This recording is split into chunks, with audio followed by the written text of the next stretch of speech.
principals are generally very formidable people. You have to be very afraid of them. Because sometimes you go to the principal's office and it always means trouble.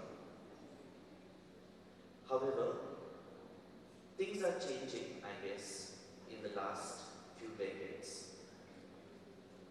And I guess the change that we have even in schools is what is reflected in the kind of work situation in which you boys and girls will be functioning as well.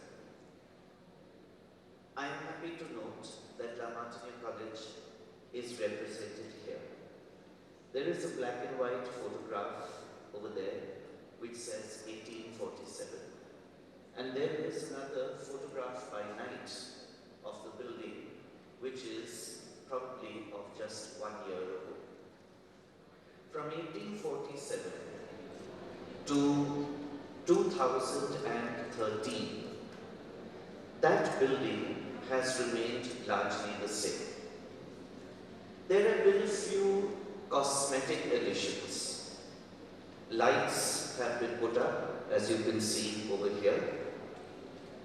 Trees, flowers, plants have been set down. And the normal changes that take place over a certain period of time have taken place here as well. But Martiniere College, the two pictures represent the college as it is even today. Now, why do I make reference to this? Essentially, every one of us and every human institution also remains quite unchanged. The changes that we have are changes that are cosmetic, or changes that come because of a difference in language. For example, when I was in school, I did not know the meaning of the word corporate. We never heard it. I still don't think I understand the meaning of the word corporate. People say he's a corporate head, he's in the corporate sector. Now what the hell is this? You are people doing a job. But you are people doing a job with fancy sounding phrases. We now hear words and terms like, you must think out of the box. When I was in school, being out of the box meant being out of your coffin. Being in your box meant to be buried. You must have a paradigm shift, whatever that means. So these are all fancy terms. A little while ago, when the director of your school was speaking, he talked about the way in which we are tempted by a 5-star lifestyle, and whether you are on a jet plane here or a jet plane there. Once again, cosmetic. At the end of it all, how many breakfasts can you eat? You can only eat one breakfast. You can only sleep in one bed. At the end of the day, we still remain human beings. And at the end of the day, buildings such as this will remain unchanged except for a few cosmetic developments which may change its external appearance. That's my first point which I want to put across. The second thing which I'd like you to understand is that we are here to build institutions. Institutions are abstract concepts. Just as the term corporate, as I understand it today, is also an abstract concept. An institution is made up of people with ideas, with objectives, with ideals, with a certain system. A bomb, khuda na khasta, may fall on this building. But we presume that this institution will still function maybe in a smaller place, in a rented accommodation, until this is fit for habitation once again. When you build institutions, you build with people. The cosmetic stuff is, you build fancy looking external buildings. But within that, there may be a lot that is empty, a lot that is shallow. To come to the topic of today's seminar, it says dreams versus reality. Can a dream become a reality? What is reality? When does a dream cease being a dream? And when does it convert into a reality? And what are the pressures that also accompany such a process? Let's consider. If we can have a little silence there, please. Yeah, thank you. I'm still in principal mode, so this happens. A few days ago, 6 days ago, was Valentine's Day. और Valentine's Day पे आपको याद होगा कि कितने dreams बने थे और कितने ड्रीम्स शैटर भी हुए थे. What is a dream? अबे आज हम प्रपोज मारेंगे. Okay? I'm sure that must have been one of the things. Okay? अगर उन्होंने नहीं कह दिया तो नाक कट जाएगी. Alright? Today I must dress in this fancy way to be able to attract his attention. Dreams. Okay. However, even those dreams are beautiful. And who knows, some of those dreams, as I can see from the smiles on the faces of the boys and girls here, some of those dreams may have converted into reality. That reality, unfortunately, boys and girls, is likely to convert into a dream once again. So what is the dream and what is reality? Your reality is also the sublimation of your dream. After all, if you do not dare to think, if you do not dare to dream, when are you going to be able to convert an original thought or original idea into something that is concrete? What I am saying is what the philosopher Plato said, that the ultimate reality lies in the ideal, and the ultimate ideal lies in the mind. If I say this is a microphone, how do I know this is a microphone? Because somebody has told me it's a microphone. Who told him it's a microphone? Somebody else told him it was a microphone. And so on and so forth until the first microphone. The first microphone, where did that come from? It came from a collection of components that were put together because of somebody's dream. Someone realized that sound waves could be captured and amplified.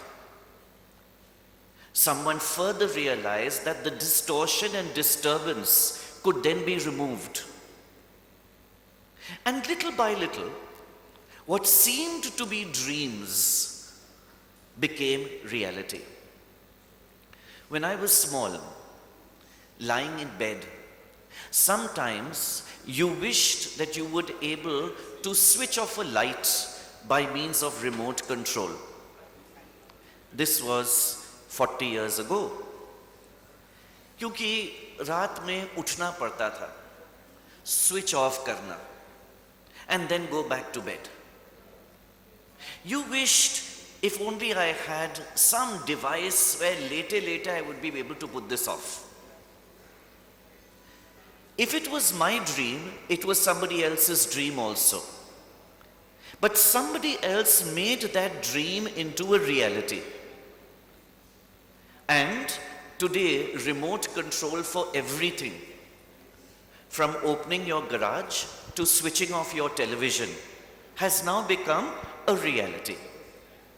So when you talk about dreams and reality, it is important to dream. It is very important to dream.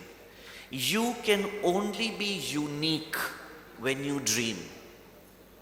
But the ability to change a dream into a reality is a process which also requires a great deal of risk, and along with that, a preparation for failure sometimes mounting to disaster. I repeat that. You have to be prepared for failure to the extent of disaster. We all begin with a group of students in class. All you students here are either doing an undergraduate or a postgraduate course. Think back to when you were in class 8. There were a group of vibrant students who were along with you. What happened to them? Some of them have done brilliantly. Some of them you have lost sight of. And some of them, their condition is so poor that you tend to avoid even making eye contact with them on the street. So these are some of the risks that are going to happen. Every one of us have dreams. But the conversion of a dream into a reality may meet with success. If it does not meet with success, what is your fallback option?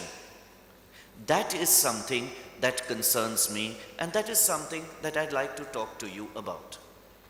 It's something that I talk to my boys about when they are in the senior classes in my school. Be prepared even for a B grade career. If you know that there is competition in the world, which is one of the major pressures that you young people face, it is quite silly to carry on flogging a dead horse. That no, I have to make it big, I have to make it big, when you can be much happier making it at a B plus, a B, or even a C level. Let me develop this idea a little further. In our college, we have begun a system of encouraging vocational guidance for students.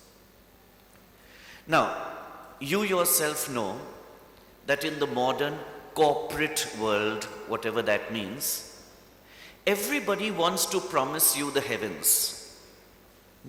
कि आप हमारे ये course कर लीजिए और आपको ये हो जाएगा, ये प्लेसमेंट, ऐसे placement, 100% placement with so many crores, okay, and so many lakhs. We never talk below that. We insisted on another system. जिसको बाहर पढ़ना है वो तो पढ़ ही लेगा. जिसको IIT क्रैक करना है उनको स्कूल का जरूरत नहीं है. जिनको IIM में एडमिशन मिलना है उसको तो मिल ही जाएगा. No matter what coachings you go for or what coachings you do not go for.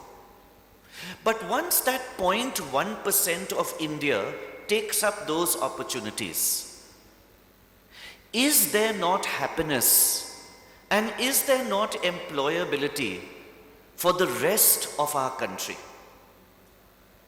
But by the time we get around to realizing this, we have already lost some of the most crucial years.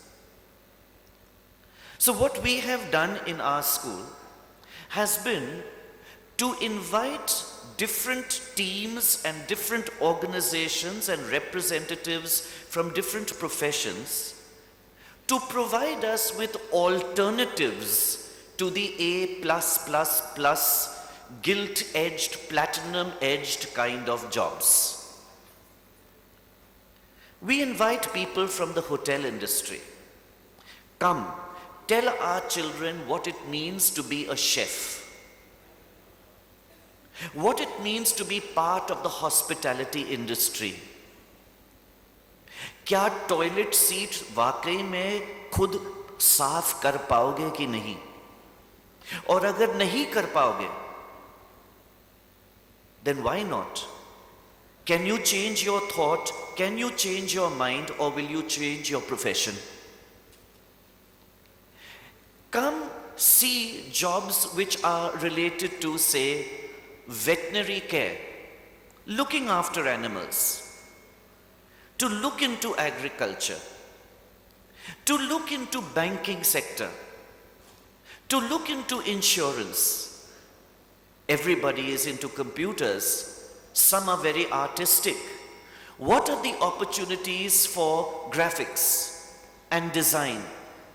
Why must we only look at कि IIT के लिए जाना है, okay, IAS बननी है, right? I have to do MBA, and that too from the topmost colleges. Those who have to be there will in any case be there. No amount of training and preparation is going to help you. But for the rest of us, myself included, there is still a world of opportunity outside. There is still the opportunity to dream, and there is still the opportunity to make that dream a reality. And now let me share with you what my concept of dreaming is. Why must we dream only for a career? Is employability, is earning a living the sole purpose of your life and your dreaming? Do you not want to sing beautifully and to cut a record? Do you not want to go in for bodybuilding and win a medal?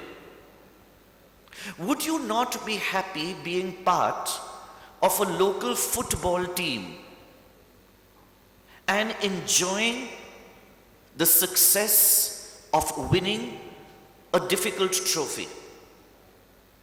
Dreams are not only related to pay packets, because what will you do with it? You can only eat one breakfast.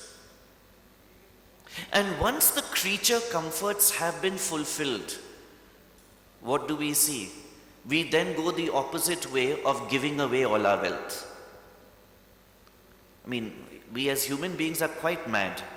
First we collect everything, and then after collecting everything, we give away everything. And we regard this as being great sacrifice and self-realization and self-fulfillment. Your dreams do not lie only in the job that you will do.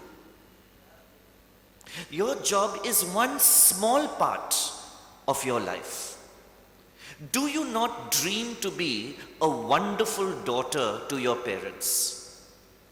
Do you not dream to be a wonderful grandson to your aged grandparents? Do you not dream to be a good father or a good mother? These are the areas which will provide you with happiness, not working till 9 or 10 o'clock at night because I have to meet a deadline. Why? Because somebody in Bombay has to take in all the profit. It kind of doesn't make sense. And don't be led in by some of this cosmetic stuff, that you work very hard for 6 months और उसके बाद Hong Kong चले जाओ, वहाँ corporate holiday. The kind of profits that you have provided the corporate entity, the corporate holiday is a fraction of it. So are you working only for little bits of crumbs? Sniff this. I have a dog at home and you can play with her in this way. Sniff it. Then she'll paw you, and sniff it a little more and she'll paw you. Is that the kind of thing which you want? Or do you want fulfillment in your life, which comes, definitely it comes from the job that you do. I would encourage you to do the best that you can, but the best that you can is also something that varies. Let me give you another example from my school before we take questions. We have a cutoff point of failure and passing, which you must have had in school as well, as 40%.